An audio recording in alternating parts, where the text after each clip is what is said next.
반갑습니다. 안녕하세요. 대담하소. 오늘은 촬영은 4번째 차고요. 샵2 두 번째 뭐라고 해야 되죠? 두 번째 방송인가요? 에피소드입니다. 왜냐하면 첫 번째 에피소드 제일 처음은 제로 버전이었고요. 그리고 두 번째가 찍었던 게 첫 번째 방송. 그리고 잠깐 번외편 찍었었고요. 이번이 촬영은 4번째지만 두 번째 정식 에피소드입니다. 반갑습니다. 대담하소의 이정현입니다. 반갑습니다. 정현입니다. 네, 오늘을 드디어 선거가 끝나고 6.13 지방선거가 끝나고 첫 촬영이고요. 선거 지난 축하합니다. 네, 그 6.13 지방선거가 끝난 이틀째 6월 5일이고요. 다행스럽게도 저와 정현우 후보가 둘 다 당선인이 되었습니다. 와! 보시는 모든 분들 덕분입니다. 진심으로 감사의 말씀 전합니다. 네, 이 방송을 보시고 계신 분들은 아마도 저희를 지지하셨던 분이라고 생각하기 때문에 굉장히 감사한 마음을 전달합니다. 지난 시간에 우리가 했던 주제들은요, 이전에 우리의 진보 정치의 역사, 그리고 중간에 선거 운동은 어떻게 하고 있나 그런 것과, 그리고 하나가 뭐였죠? 뭐였죠? 그냥 뭐 젊은 사람들 투표율이 왜 낮은가? 투표율이 예. 이어서 자 이제 선거가 끝난 지금 개표율은 어떻게 되는가? 개표는 어떻게 되었는가에 대한 판세 분석을 조금 해보겠습니다. 네. 그럼 먼저 오늘은 한 3부 정도로 나눠서 1부에서는 대한민국 전체를 보면서 우리가 대단한 시사 평론은 아니지만 대한민국 전체의 득표율 분석을 어떻게 할 것인가에 대한 것이고요. 두 번째 2부에서는 이 대구 결과는 전체 그 전국의 것과는 굉장히 많이 달랐죠. 대구에 대한 것들을 분석해보고, 그리고 3부에서는 저희가 이제 아직 의원은 아니지만 의원 당선자로서 이제 7월 1일부터 이제 의원으로 활동하게 될 텐데, 대구 시의회, 대구 구의회가 어떤 식으로 구성됐고 거기에 대한 그 재밌다면 재밌고 새롭다면 새로운 얘기들을 한번 나눠볼까 합니다. 자, 모두들 결과는 잘 알고 계실 겁니다. 이미 투표 개표한 지가 시간이 조금 지났고 이미 당선자들이 다 나온 상태고요. 서울 지역, 경기도 지역, 그리고 관심이 많았던 경남, 제주도 지역 정도에서 얘기를 조금 해볼까 하는데요. 우선은 서울 지역은 아시다시피 서울시장이 곧 다음 대선 대통령 후보에 가깝기 때문에 굉장히 관심이 많았지만 역시나 일상대로, 그리고 최초의 박원순 시장이 3선을 달성하였습니다. 그렇습니다. 어떻게 생각하십니까? 일단은 그 박원순 개인의 어떤 그 역량도 있을 것이고, 두 번째로는 그 안철수와 박원순 시장이 서로 단일화를 모색하던 그때부터 시작해서 제 생각에는 한국 정치의 흐름에서 가장 항상 그 어떤 빨리 냄새를 맡는 곳이, 제어노람 냄새를 맡는 곳이 서울 그리고 경기가 아닌가라는 생각이 드네요. 그래서 이전부터 이런 그 전국 판세를 봤을 때 조금 더 앞서가는 게 있었죠. 이번에는 그걸 이제 적나라하게 보여주듯이 아예 압승을 했습니다. 그죠? 그 압도적으로 시장이 당선이 됐고, 단 한 곳을 제외하고는 그 구청장 전부를 석권했고, 그리고 그 시의회도 압도적으로 거의 제가 그 계산해보지 않았는데 80-90%를 장악해버린 것 같아요. 그래서 이 전체 그 득표율 판세의 축소판이면서도 앞으로 일어날 일을 가장 명확하게 보여주는 곳이 거기가 아닌가 하는 생각이 드네요. 사실 관심이 더 많았던 건 2등 싸움이었죠. 과연 아주 좋은 주제를 꺼내셨네요. 예, 자유한국당의 김문수인가 아니면 바른미래당의 안철수인가. 왜냐하면 2등이 누가 되는가에 따라서 정계 개편이 다시 될 수 있다고 했지만, 제가 봤을 때는 범야권 보수의 정계 개편은 이제부터 지난한 싸움이 되지 않을까. 맞습니다. 왜냐하면 안철수 후보가 2등이 돼서 2등이 되었다면 자기를 어떤 범야권 보수 연대의 대표자라고 칭할 수 있었겠지만 2등이 되지 못했고, 심지어 대통령 선거 때보다도 낮은 득표율을 받았기 때문에 지금 상황에서는 정계 은퇴에 가까운 어떤 득표를 받았다 라고 제 생각이고요. 그리고 두 번째, 자유한국당의 김문수 후보가 2등을 하였음에도 불구하고 자유한국당 자체의 완벽한 패배 때문에 자유한국당이 다시 일어서기는 힘들 것 같다 라는 생각이 드는데, 여기서 끊어가겠습니다. 한번 끊어갈게요. 네, 지금 잠깐 이정현 씨가 다른 일을 보는 관계로 제가 오늘 여기 장소 소개를 잠깐 하겠습니다. 이곳은 또 다른 곳이죠. 여기가 이제 이정현 씨의 집입니다. 자택입니다. 그리고 놀라운 것은 이 집을 선거 기간 동안 사무소로 사용을 했어요. 좀 이따가 보여드릴 텐데 사진으로 딱 나올 겁니다. 이 화장실로 가면 놀라운 일이 벌어져요. 이정현 씨를 직접 눈으로 만날 수가 있습니다. 그래서 앞으로 여기도 좀 편안한 분위기로 이제 저 학원의 합주실, 그리고 여기, 그리고 제 레메디, 제가 하고 있는 밴드 레메디의 연습실 정도 이렇게 조금씩 장소를 바꿔가면서 다양한 곳에서 다양한 분위기로 계속 이제 대담화수를 진행해 볼까 합니다. 따라라라라, 이거 꼭 찍어줘요. 따라라라. 지금도 저를 지켜보고 있어요. 아우, 눈매가 상당히 아름답네요.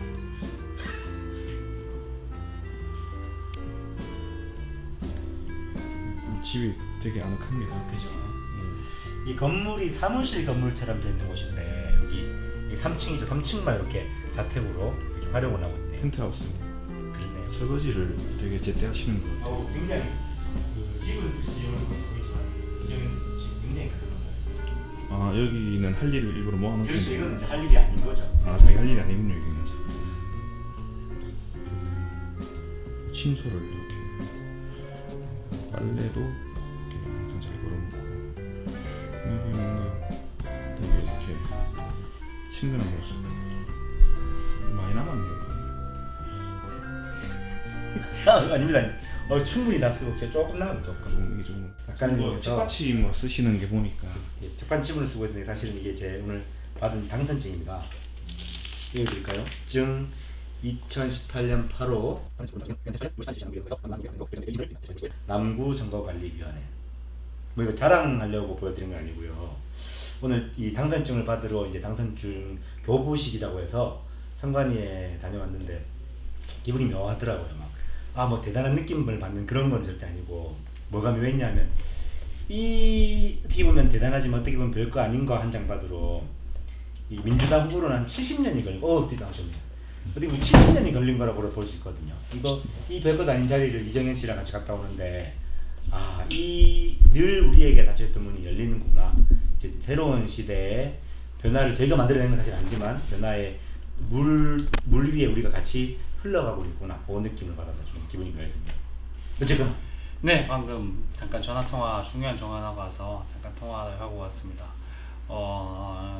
우선은 뭐 아까 얘기하는 것 중에 잠깐 끊어서, 이번에 대구에서 출마하신 분들이 많은데 많은 분들이 당선도 되셨지만 또 낙선한 분들도 많으십니다. 당선된 분들이야 축하 많이 받으실 거니까 대구에서 함께 더불어민주당 혹은 또 진보 계열로 함께 출마하셔서 고생하셨던 분들, 대구 이 험지에서 함께 싸워주시고 함께 달려주셔서 다시 한번 감사와 위로의 말씀을 남기겠습니다. 방금 전화를 받고 그 생각이 좀 많이 드네요. 네.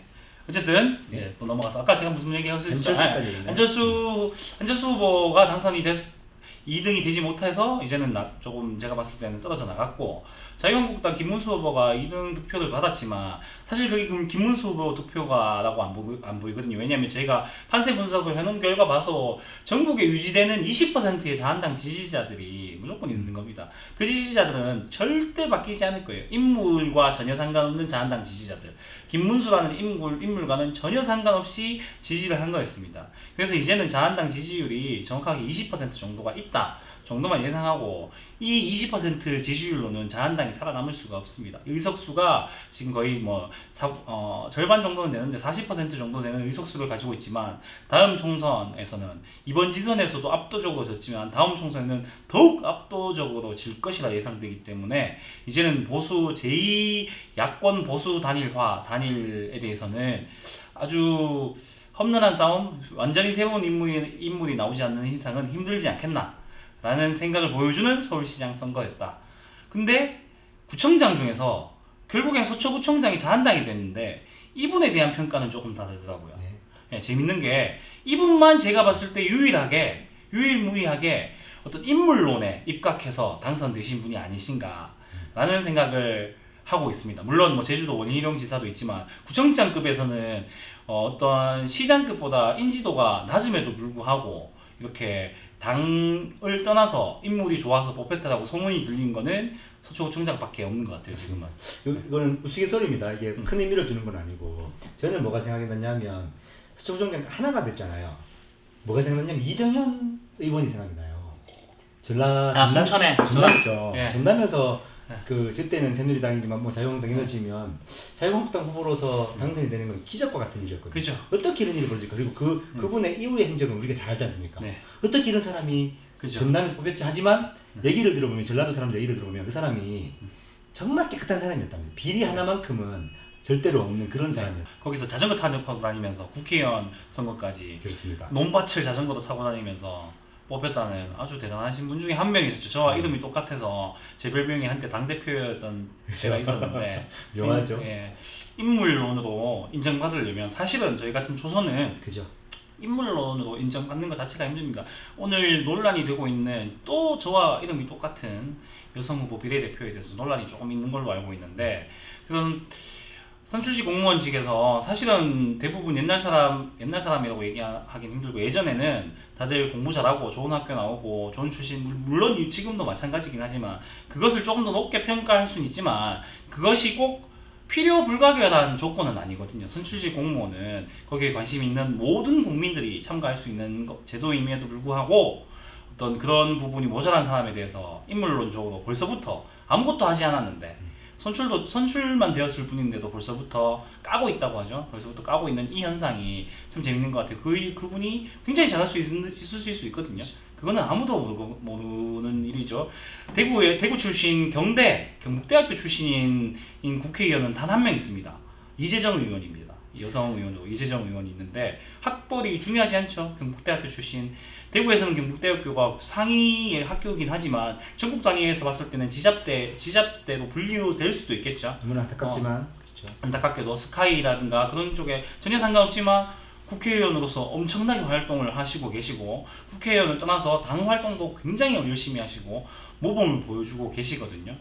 이번에 선거운동을 하면서 만나봤을 때도 저희가 따라가지 못할 만큼의 엄청난 매력을 가지고 계시더라고요. 그런 부분을 봤을 때 어떤 선출직 공무원, 리더 이런 정치를 하는 사람들, 정치라는 말은 국가 권력을 뭐라고 해야 되죠? 위임받아서 국가를 통치하는 행위를 정치라고 합니다. 네이버 사전에 나오는 그 권력을 배분받는 사람의 능력이라는 것은 학벌이나 그런 것과는 크게 무관하다라고 생각합니다.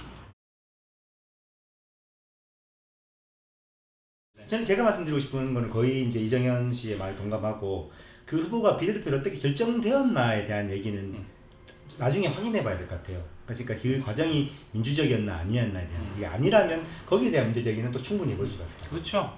그 공천 내에서 공천할 때 공천에 문제가 없었다면 그거는 당내에서 다 그렇게 합의 본 것이고 그렇죠.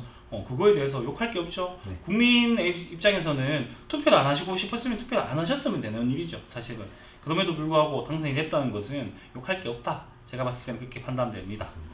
그리고 뭐 비례대표 1번이 여자인 이유가 왜인가 이런 거에 논란이 많던데 그거는 다음 시간에 할 건덕지는 대구 이야기를 하면서 다음 시간 얘기를 던져드릴게요. 여성 정치인의 부족함에 대해서 한번 다음 주제는 아주 좋을 것 같습니다. 그러면 1부에서 몇 가지 얘기를 더 해볼까요? 그러니까 좀 더 깊이를 이렇게 들어가 보면 자유한국당이 이제 전국을 봐서도 바른미래당을 그러니까 자유한국당이 민주당이 압도당했지만 바른미래당을 보면 또 바른미래당은 거의 뭐 흔적이 없이 사라졌다는 거죠. 전국 봤을 때 그 광역 그 단체장은 하나도 만들지 못했고 네. 기초단체장도 하나도 없습니다. 그죠. 네. 그리고 여러 가지 시의원, 구의원 따져봐도 엄청 적죠. 굉장히 적은 수가 되는데 대구에서 1명인가요? 바른미래당? 대구에서 2명이었던 대구 그 구의원 따져보니까 기초의원에서. 2명이고 시의원은 제로가 됐습니다. 네.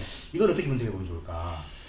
제 생각에는 이것은 보수의 결집이 일어나는데 예전에 보수의 결집은 항상 한 곳으로 이루어졌기 때문에 그 결집이 그냥 자유한국당으로 이루어졌다라고 보여집니다. 왜냐하면 바른미래당, 호남과 영남이 결합한다는 아주 큰 의미를 가지고 있었지만 사실상은 이게 중도 보수를 칭한다 하지만 중도 보수가 아니라 그냥 빨간색 파란색이 모여서 회색이 되는, 중도 보수라는 거는 빨간색 파란색을 넘어가 있는 어떤 새로운 색깔을 만들어내는 것이 중요한데, 그냥 빨간색 사람들 몇 명 모이고 파란색 사람들 몇 명 모여서 합친 것이 과연 녹색을 만들어낼 수 있는가?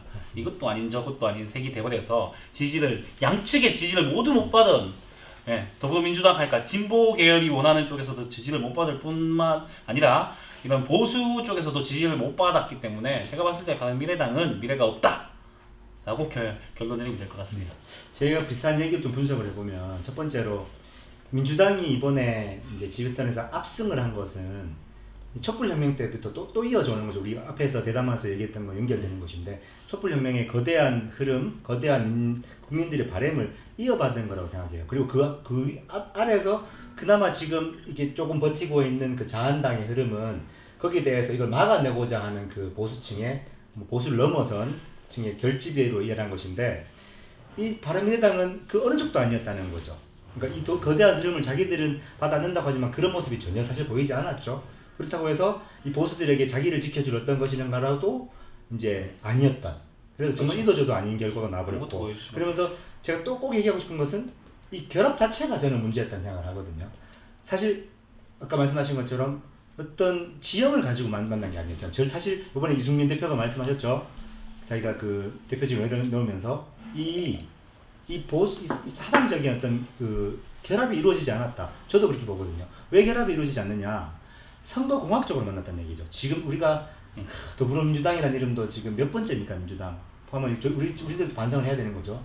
새정치연합, 새정치민주연합 뭐 어떠고 해서 그 부분은 일부 진보 정치 역사에 잘 나와 있습니다. 확인해 주세요. 네네. 뭐 새천년민주 온갖 있었죠. 그러면서 이게 더불어민주당이 된 게 우리가 얼마 됐습니까? 뭐 4년도 안 됐죠. 2년인가요? 네. 똑같은 일을 그 사람들이 또 한 거죠.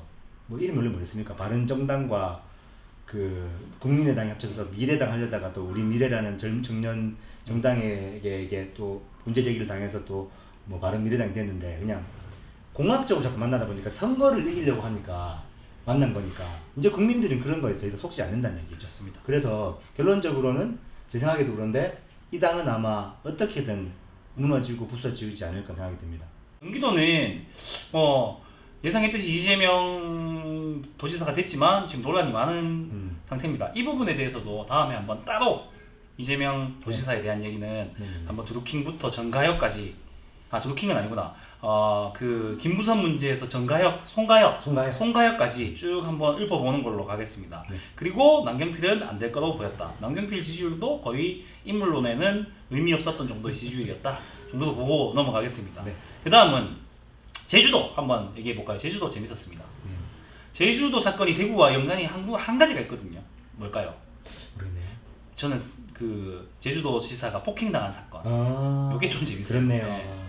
왜냐하면 김성태 자유한국당 대표가 원내대표죠. 원내대표가 뺨을 맞으면서 그 두루킹 특검 그 단식을 하면서, 특검 요청 단식을 하면서 뺨을 맞는 사건이 있었습니다. 테러로 규정하고 1년 구형을 내린 것 같더라고요. 참 이건 참 우스운 얘기죠. 조금 다른 얘기이긴 하지만 저기 조씨 일가 거기 대한항공 그 부회장 회장 와이프는 지금 풀려났습니다. 근데 이 싸대기 한 대 날린 이 사람은 1년 구형을 받았어요. 지금 어떻게 될지 모르겠습니다. 어쨌든 그걸 받고 자유한국당 지지도가 올라갔어요.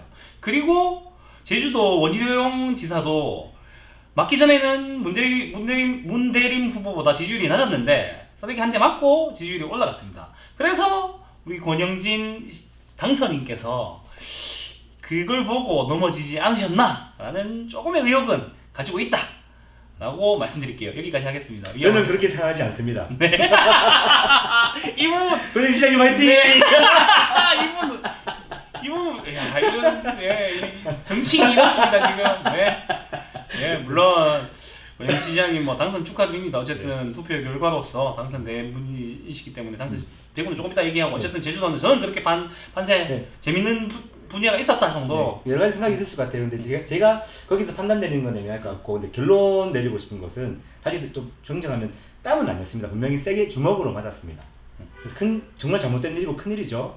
근데 말씀하신 것처럼 그 대한항공의 갑질보다 더 큰 일인가? 네. 우리나라 사법 정의가 좀 똑바로 섰으면 좋겠고 이건 또 딴 얘기겠지만 다음에는 뭐냐면 그 결론적으로 이제 이건 또 딴 데서 얘기할까요?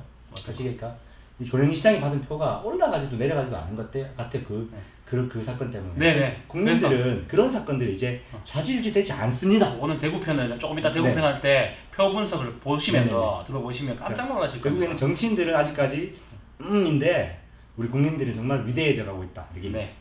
그래서 원희룡 지사가 지금 이제 어느 당을 들어갈 것인가 이 말에 무소속으로 계속 남을 것이다 하는데 그 부분은 기록으로 남겨둬서 지켜보겠습니다. 어느 당을 들어갈 건지 거기 될 것인가 그리고 다음 대권에 도전할 것인가 제주도의 아들로 평생 남겠다 했는데 그거는 한번 지켜볼 만할 것 같습니다.